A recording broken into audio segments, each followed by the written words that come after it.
그 점에서 답답하고도 답답해요. 경제정책을 제대로 하면은 이런 일이 안 생길 텐데 참 서글프기 그지없습니다. 슈퍼챗 보내주신 분이 몇 분 계시네요. 예, 명태균님.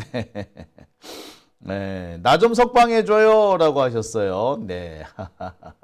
예, 노력하겠습니다. 이명박님 오셨고요.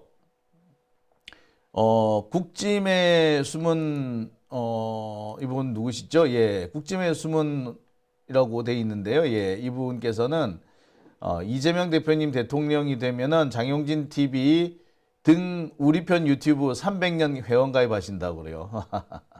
예, 예수께서 원수를 사랑하라 하셔서 윤땡이도 한 뚜껑도 사랑해 보려 했는데 얘들 너무해서 고무옷으로 때려주고 싶다고 하셨습니다.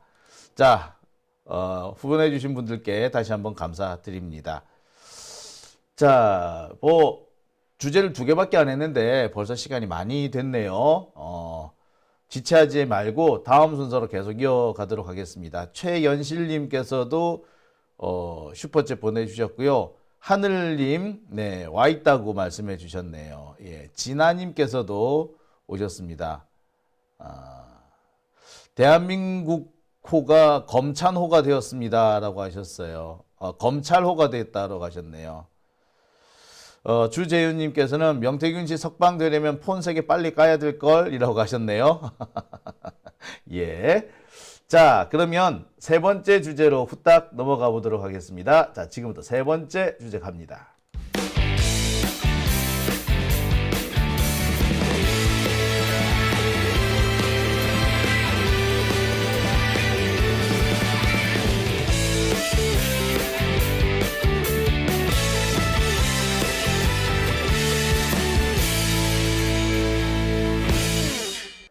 네, 오밤중의 뉴스 함께하고 계십니다. 자, 3번째 주제는 조금 답답해질 수도 있을 것 같습니다만 그래도 꼭 해야 될 내용이라서 준비해봤습니다. 다음 달 12일 조국 혁신당 대표의 대법원 선고가 지금 예정되어 있죠. 대법원 선고를 맡을 상고심 대법관, 대법원 3부 소속의 대법관들입니다. 대법관들의 성향을 살펴보면 어쩜 이 조국 대표의 상고심 선고도 어느 정도 예측할 수 있지 않을까라는 생각을 해봅니다. 솔직히 예측을 하든 안 하든 이미 결론이 나와 있을 거라는 생각도 들고요. 그 결론은 우리가 우려하는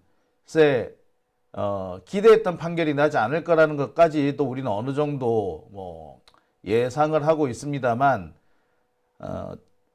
좀 짚고 넘어가야 될 부분은 있는 것 같습니다. 그래서 제가 3번째 주제로 준비해봤습니다. 조국 대표의 상고심을 맡은 대법관 4명 그들의 성향을 좀 분석해 보려고 합니다. 마음이 좀 씁쓸해요. 조국 대표의 상고심을 맡은 대법관 4명 성향 분석 솔직히 하나마나였습니다. 혹시나 싶어가지고 해봤어요. 그런데 역시나였고 분석한 그 결과 애시당초에 조희대 대법원장을 막았어야 했고 좀 이상한 대법관은 대법관으로 임명되지 않도록 했어야 하는데 동의를 해주지 말았어야 하는데 21대 국회에서 너무 쉽게 통과시켜줬다라는 생각이 듭니다. 너무 쉽게 통과시켜줬어요. 22대 국회에서도 마찬가지입니다. 통과시키지 말아야 할 대법관들이 너무 쉽게 통과됐습니다. 대법원 구성은요, 민주당의 동의가 없으면 할 수가 없습니다. 국회에서 대법관을 통과시켜 줘야지, 동의를 해줘야지 대법관 임명이 돼요. 그런데 이 대법관 임명을 너무 쉽게 동의해 준 게 문제가 아닌가라는 생각이 듭니다. 윤석열은 지 입맛에 맞는 대법관을 임명하기 위해서 지 입맛에 맞는 대법관이 아니면은 임명 제청을 안 하겠다라고 이 몽리를 부렸는데 왜 민주당은 그런 몽리 한번 제대로 못 부리는지 안타깝고 답답합니다.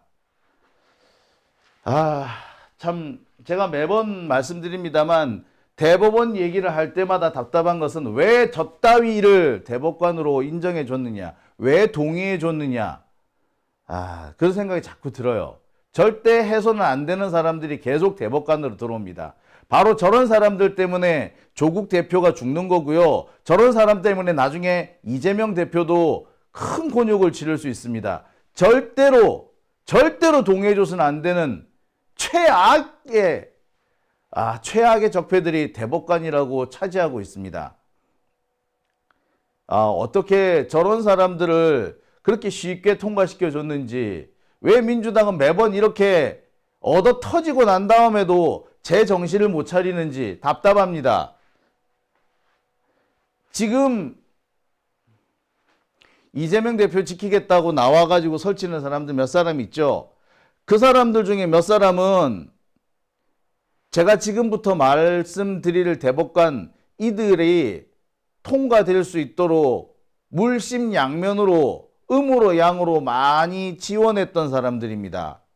그들이 이제 와가지고 이재명 대표를 살리니 어쩌느니 하는데 솔직히 역겹습니다. 가서 확 쥐어 박아버리고 싶어요. 어제도 제가 말씀드렸습니다만 조국 대표의 상고심 선고가 12일입니다. 제가 이미 9월 달에 윤석열이 이재명 대표의 1심과 조국 대표의 상고심을 노리고 있다라고 보도를 드렸습니다.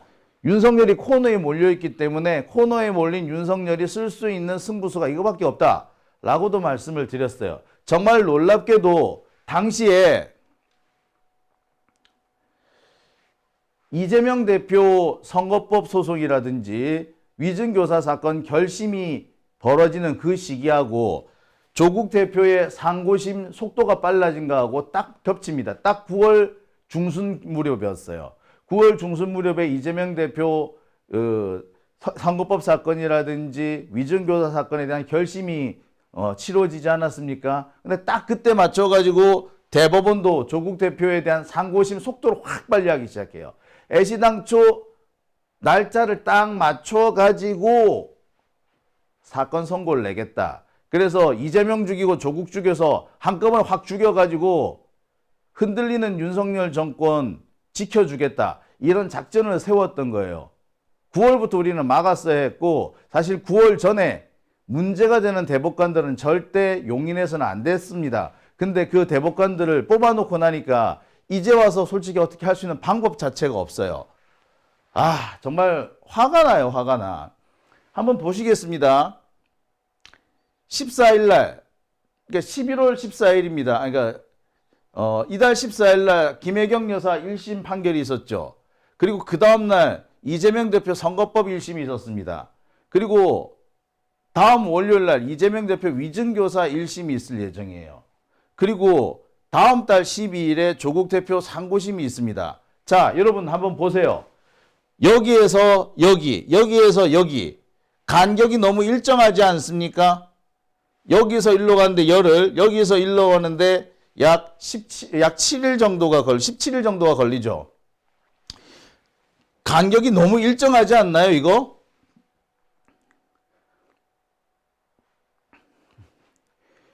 이거 일부러 이렇게 만들려고 해도 참 힘들 겁니다. 정말 사법부가 처음부터 이렇게 노리고 계획을 짠 겁니다. 이재명 대표가 2차례 연속으로 타격을 받으면 흔들릴 수밖에 없겠죠. 여기에 조국 대표까지 감옥에 보내고 나면 민주진보 세력이 크게 흔들릴 것이다. 지도자 한 사람은 감옥에 갔고 또 한 사람은 리더십이 흔들리는 상태. 그러면 이 상태에 누가 덤벼들겠습니까? 예, 맞습니다. 이낙연이 덤벼들 거예요. 지금 전병헌인가 하는 새끼가 뭐라고 합니까? 삼총삼김 이런 얘기하고 있죠. 삼총삼김. 3명의 총리와 3명의 김씨. 3명의 총리 정세균, 김부겸, 이낙연, 그리고 삼김, 예, 김두관, 김경수, 또 한 사람이 뭐 김동연, 삼총 삼김이 뭉쳐가지고 이재명을 내쫓자, 뭐 이런 식인 겁니다. 아, 정말 더러운 새끼 아닙니까? 근데 이 중에서 삼총 중에서 정세균도 그렇고 김부겸도 그렇고 이낙연도 그렇고 사실상 정치에서 이제 물러난 사람입니다. 국무총리하고 국회의장에서 물러나는 거예요. 정세균은 더 말할 것도 없고 김부겸은 본인 스스로 물러나겠다고 했어요. 지금 물러나겠다고 안 한 사람은 이낙연밖에 없습니다. 그러니까 이낙연이 지 혼자서 민주당 돌아오기 민망하니까 괜히 정세균하고 김부겸을 물고 들어오는 것 같아. 정세균, 김부겸 현재 상황으로 이재명 대표를 밀어내고 그 자리에 들어오고 싶은 생각 별로 없어요. 왜? 지금도 욕을 엄청 많이 먹었거든. 여기서 들어오겠다고 한다면 이낙연과 함께 이재명을 몰아나겠다고 들어오면 이 새끼들은 다 죽어요, 이제. 최민희 의원의 말 아니라도 삼총 나서면 죽습니다. 삼김도 마찬가지예요. 김경수 지사 외국 나가 있어요. 내년 3월까지 들어올 생각 자체가 없습니다. 그 다음에 김동연 지금 뭐라 그랬습니까? 본인 스스로가 지금은 단결할 때이지 누구 보고 물러나라고 할 때가 아니다. 김동연부터 그랬어요. 그 남아있는 게 누구야? 김두관이죠. 지금 결국에 누구랑 누구가 설치는 겁니까? 이낙연하고 김두관만 설치고 있는 거예요. 나머지 사람들은 별 생각이 없거나 김부겸처럼 왔다 갔다 하면서 적당히 자기 이익만 챙기거나 뭐 이런 사람들인 겁니다. 김동연도 마찬가지지. 여기 붙었다 저기 붙었다 하면서 적당히 자기의 정치적 이익만 챙기고 있는 사람이죠. 김부겸은요. 정치권 돌아올 생각 없어요. 왔다 갔다 하면서 강연료나 좀 더 얻어보려고 하고 있고 출연료 좀 더 얻으려고 하는 사람이지 이 사람 정치 지금 할 생각 별로 없어요. 문제는 뭐 이낙연하고 김두관 이 둘이가 지금 도는 거야. 여기에 이 전병헌 같은 사람이 지금 행동대장으로 나서주고 있는 거죠. 얘들은 뭐다? 검찰의 끈앞풀이에요. 윤석열의 따라지들입니다. 윤석열에 협조하고 검찰에 협조해서 이재명 대표를 몰아내고 나면 그 뒤에 자기가 원하는 자리가 나을 거라고 생각하는 거지. 어린 반푼어치도 없다고 생각됩니다. 우리 세상에 아무도 없어도요. 그 누구가 없어도요. 절대 이들은 불러들여서는 안 됩니다. 만약에 이재명 대표한테 무슨 일이 생긴다면 우리는 그 다음 날로 이 삼총 삼김 다 죽이러 가야 돼 진짜. 아우 보세요. 그들의 행동하고 이 날짜 선거 날짜랑 딱 맞춰진 거 보세요. 아니 이렇게 맞추기 쉽지 않습니다. 여러분 보세요. 간격 한번 보세요. 간격을. 이 어떻게 이렇게 맞추지? 놀랍지 않습니까? 이거 짜도 너무 심하게 짰어요. 제가 어제도 말씀을 드렸지만 날짜의 간격을 보니까 이 짰다는 게 너무 티가 난다라고 말씀을 드렸는데 이렇게 표를 그리고 나니까 이거 안 짰다라고 말하는 게 너무 이상할 정도 아닙니까? 그리고 때 맞춰서 움직이고 있는 삼총 삼김 그리고 전병헌 이 또라이들 또 핏대 오르네요. 자, 매우 의도적입니다. 상당히 작전이 많이 들어간 거죠. 윤석열과 검찰 집단과 사법부 접해 그리고 전병헌과 이낙연, 김두관을 비롯해서 지금 호시탐탐 민주진보 진영을 노리고 있는 우리 내부의 적들까지 서로 함께 상호 교류와 커뮤니케이션, 소위 말해서 공동 정범이 아닌 다음에서야 일어날 수 없는 너무나도 조직적이고 악의가 딱딱 맞는 행동들 아닙니까? 공동 공모 정범. 정범들, 공동 정범들이에요. 같이 공모해서 같이 역할을 분담해서 지금 민주 진보 진영을 죽이려고 덤벼드는 겁니다. 중도병 걸린 애들이죠, 전부 다. 자, 여기서 볼 수 있는 것은 결론적으로 딱 하나입니다. 이재명을 죽이고 난 다음에 조국을 죽이고 이재명과 조국이 죽고 나면은 그 자리를 지들이 해먹겠다. 이거 아닙니까? 더군다나 이런 형식으로 나란히 배치를 해두면은 조국 대표에 대한 판결이 좀 이상하고 아니 많이 이상하더라도 비난이나 비판이 희석이 될 수 있어요. 그 희석시키겠다는 거죠. 아울러 윤석열과 김건희 정권의 위기를 이걸로 돌파해 보겠다는 겁니다. 지금 거세게 일기 시작한 탄핵 열풍을 잠재우려는 겁니다. 지금 우리가요, 광화문에 많은 시민들이 모여들고 있죠. 이거 가지고 부족한 겁니다. 광화문 꽉 들어차서 바늘 하나 꽂을 그런 공간이 없을 정도가 돼야 됩니다. 아니, 주말에는 광화문에 오겠지만 평일에는 우리 어딜 가야 돼요? 서초동에 가야 돼요. 그래서 윤석열, 김건희, 검찰, 법원 이들 적폐를 향해서 우리의 시민들의 분노를 표출해 줘야 합니다. 그래야지 우리가 이분들을 지킬 수가 있어요. 제가 다시 한번 말씀드립니다. 이미 여기서 보시듯이 이거 짜고 치는 고스톱이에요. 어쩜 이렇게 날짜 간격도 딱딱 맞아 떨어집니까? 놀랍지 않습니까? 자, 여기 한 가지 더 덧붙여 봅니다. 바로 담당 대법관, 대법원 3부에서 맞는데요. 담당 대법관이 엄상필, 오석준, 이흥구, 이수견 이 네 사람입니다. 많이 들어봤죠? 엄상필, 윤석열의 절친입니다. 오석준, 소위 말하는 우리가 말하는 800원짜리 판사입니다. 노조위원, 대전에 있는 버스회사 노조위원장이 800원을 횡령했다는 이유로 해고가 정당하다고 판결했던 그 판사입니다. 800원짜리 판사예요. 어떻게 800원짜리 판사를 동의를 해줍니까? 민주당에서 그래도 돼요? 예, 이거 21대 국회 때 있었던 일입니다.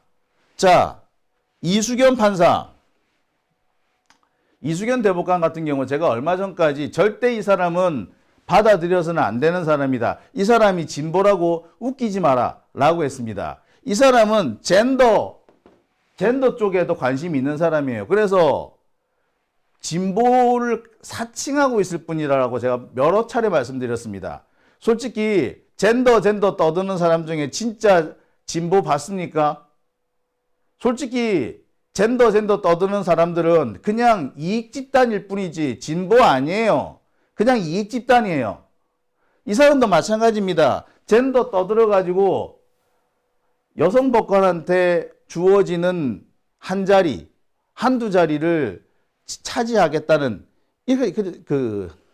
그런 욕심만 있는 사람입니다. 출세욕만 가득한 사람이에요. 출세를 위해서 진보 인척도 할 수 있고 때에 따라서 얼마든지 색깔을 바꿀 수 있는 그런 사람입니다. 800원짜리 판사 더 말할 필요가 없겠죠. 그 다음에 윤석열과 절친인 이 엄상필, 특히 엄상필은 정경심 교수에 대해서 유죄 판결 내렸던 사람입니다. 우리가 이런 사람을 어떻게 통과시켜줬는지 모르겠어요. 이거 21대 국회, 이 엄상필은 21대 국회 마지막 판에 통과시켜줬거든요. 절대 통과시켜서는 안 되는 사람이었어요.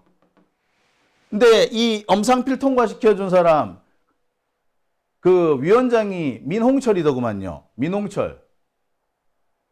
보면서 제가 정말 아찔합디다. 진짜 아찔해요. 자세히 좀 볼까요? 먼저 이흥구입니다. 제가 아까 설명드렸던 4명의 대법관들 중에서 유일하게 따로 제가 말씀 안 드린 사람이 이홍구입니다. 이홍구 판사 대법관은요, 솔직히 지금까지는 크게 흠이 나오지는 않은 사람입니다. 사법연수원 22기고요. 63년 경남 통영 출생입니다. 주로 부산 쪽에서 판사를 해왔던 사람이고요. 대학 다닐 때 국가보안법 위반 경력이 있다고 합니다. 하지만 부산 지역에서 오랫동안 재판을 하면서 특별하게 튀는 판결을 한 적은 없어요. 젊을 때 잠시 뭐 데모 좀 했다 하지만 사법시험 치고 난 다음에 판사의 길로 더서는 그냥 대충 그저 그런 판사로 살아왔던 겁니다. 대충 그저 그런 판사, 대세와 흐름에 순응하는 판사라고 보시면 될 것 같아요. 아무튼 이 사람은 비교적 지금까지 흠은 찾지는 못했습니다. 근데 이 다음부터는 심각해요. 오석준 62년생이고요. 경기도 파주 출생입니다. 서울대 법대이고 사법연수원 10국입니다. 대법원 3부 대법관들 중에서 가장 고참입니다. 윤석열은 이 사람을 대법원장을 시키고 싶었다고도 합니다. 이 사람 역시 윤석열하고 매우 절친이라고 하죠. 제주지방법원장, 수원지법 수석부장 판사 등을 역임을 했고요. 대법관이 되고 난 다음에 최강욱 의원에 대해서 유죄 판결을 한, 전원합의체에서 유죄 판결한 사람이 바로 이 오석준입니다. 자, 여기서부터 싸하죠, 느낌이. 최강욱 의원 사건 같은 경우에 이게 여러분 아시겠습니다만 이 조국 대표의 아들 조원 씨한테 인턴 증명서를 써준 거, 그거를 유죄라고 했던 사람입니다. 인턴 증명서 유죄. 아니, 많이도 아니에요. 많이도 아니고 62시간, 2년 동안 62시간 했다. 그건데 그거를 가지고 유죄 판결을 내렸답니다. 이유는 그거예요. 62시간이 뭐 한 달에 62시간인지 1년에 62시간인지 명확하지 않아서 마치 엄청나게 많은 인턴 경력을 쌓은 것처럼 허위로 했다. 뭐 이런 식의 내용이더라고요. 하여튼 뭐 앞뒤가 하나도 안 맞는, 전혀 안 맞는 희한한 판결을 내렸던 게 바로 이 대법원입니다. 아니, 인턴 증명서 우리 그냥 지금까지 진짜 대법원도요, 그 학생들한테 인턴 증명서 많이 내줍니다.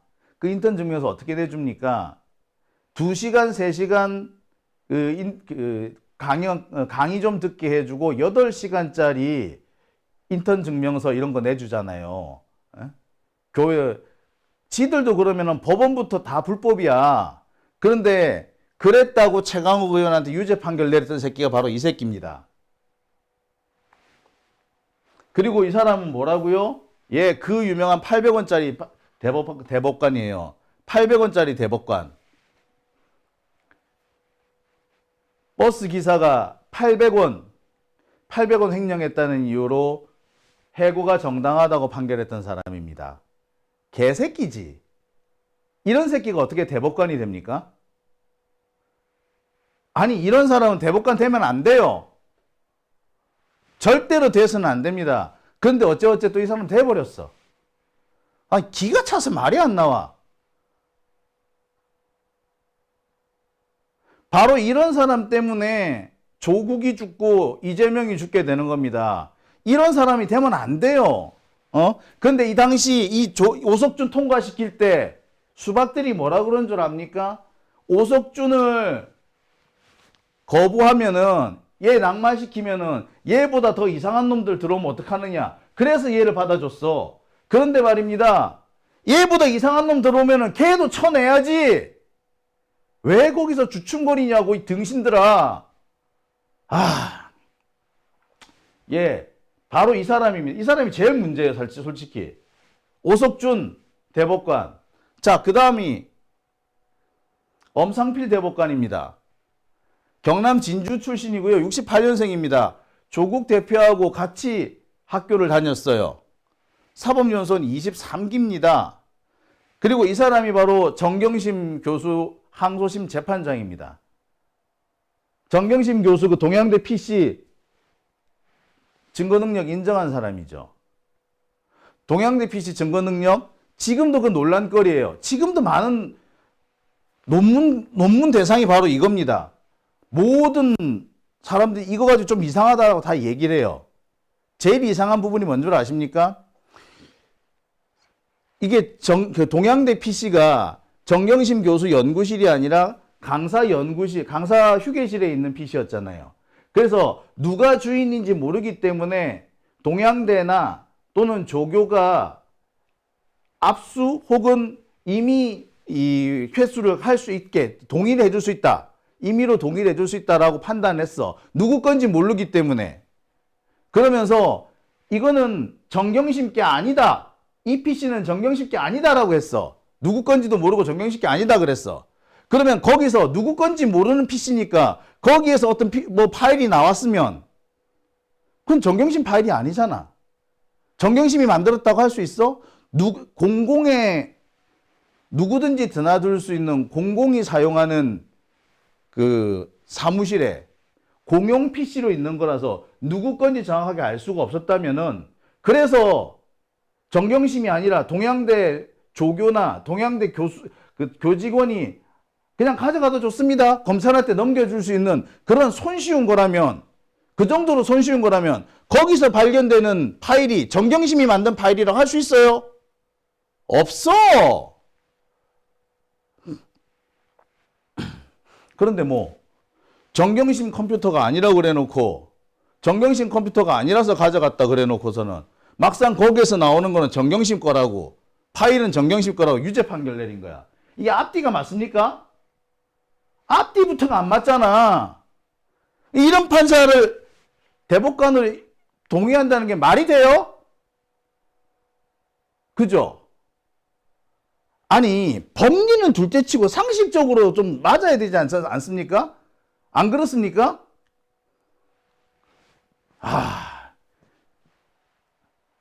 이런 상식에도 어긋나는 사람이 어떻게 해서 대법관이 되는지 모르겠고 이런 대법관을 어떻게 민주당에서 통과시켜 줬는지 모르겠어요. 엄상필 얘는 통과시키면 안 됐어요. 근데 얘 통과됐는데 누가 큰 힘 쓴 줄 알아요? 박광원이 큰 힘 썼어요. 예. 박광원이 큰 힘을 썼어. 내가 그 과정에 대해서 내가 얘기를 들었거든. 이 엄상필이가 어떤 분한테, 이 오석준하고 엄상필 이 사람들이 통과가 쉽게 안 됐어. 인사청문회 통과가 잘 안 된 거예요. 그러니까 이들이 민주당 쪽에 인사한테 청탁을 넣은 거예요. 좀 어떻게 좀 잘해줄 수 없느냐고. 그러니까 그 사람이 어떻게 해가지고 연결시켜줬대. 이 사람들. 예. 그 얘기를 해주더라고, 나한테. 내 진짜 얼척이 없어가지고, 진짜. 예, 엄상필입니다.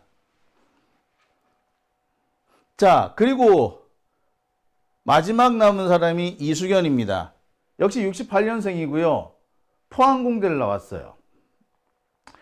포항제철을 다니다가 고려대 법대에 편입을 하죠. 연손 26기입니다. 자, 이 사람은 자녀한테 주식을 증여해서 수십억 원대의 차익을 얻게 만들어주죠. 소위 말하는 갭 투자 이런 걸 해가지고도 몇 억대의 건 10억 원에 가까운 이득을 얻게 해줍니다. 누구 말 맞다는 아빠 찬스, 엄마 찬스 자녀들이 그렇게 쉽게 쓸 수 있게끔 만들어준 거예요. 동시에 그렇게 자기 자녀들한테는 돈지랄을 하면서 현대자동차 불법 파견 사건에 있어서는 사측의 손을 들어줍니다. 비정규직 노동자들이 정말 우리 힘들어서 못 살겠다. 우리 불법 파견이니까 정식 파견으로 인정해 달라고 낸 사건에서 그 판결에서 뭐라고? 사측의 손을 들어준 판사예요. 이런 판사가 어떻게 대법관이 될 수가 있습니까? 약자들을 보호하라는 거 아닙니까? 근데 이 뭐예요? 제가 며칠 전에 그렇게 말씀을 드렸습니다. 대법관을 영어로 뭐라 그러는 줄 아십니까? 저스티스입니다. 저스티스. 정의라고요. 이런 년놈들이 정의냐고요? 이수견이 정의입니까? 오석준이 정의입니까? 엄상필이 정의입니까? 이들한테 저스티스라는 이름이 붙는다는 게 말이 됩니까? 더 저스티스래! 아, 씨발, 진짜. 더러워서 못 살겠네, 진짜. 네.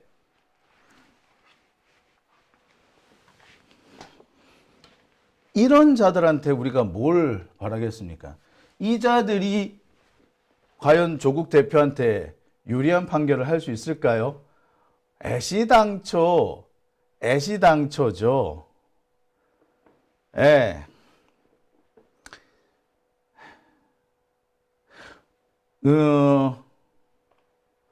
그 김준일인가 하는 친구가 뭐런 예측을 한 것 같은데 글쎄 모르죠. 막상 뚜껑 열어보면 어떻게 바뀔지. 저도 어디까지나 예측이니까 제 예측이 항상 옳다고는 못하죠. 뚜껑은 열어봐야 아는 거니까요.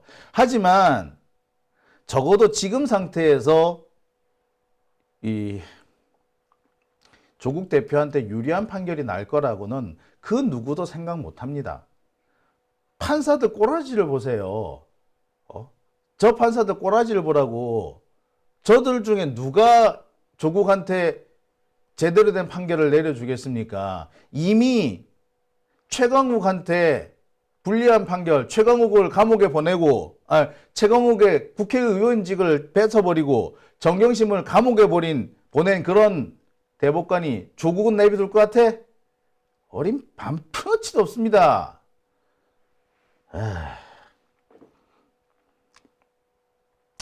참 안타깝습니다. 이 와중에 솔직히 김준일 같은 사람이 파기환송 나올 거라고 예측을 한다? 글쎄 예측은 자유고 착각도 자유인데 솔직히 말해서 저는 그 말에 저희가 의심스럽습니다. 우리 시민들한테 괜히 엉뚱한 희망을 품게 해서 저항의 강도를 낮추려고 하는 게 아닌가. 저는 그런 의심부터 듭니다. 또 솔직히 그런 사람 우리 조심해야 돼요. 예. 자, 어떻습니까? 우리 21대 국회가 얼마나 문제가 많았는지 너무나도 선명하게 드러나지 않습니까? 절대 통과시키지 말아야 될 사람들이 덕덕 통과된 거예요. 놀래빛다니까. 놀래빛어. 네, 진짜. 예? 오석준 이 사람 통과시켜준 그 인사청문회 위원장이 권칠승인가 그렇더라고요.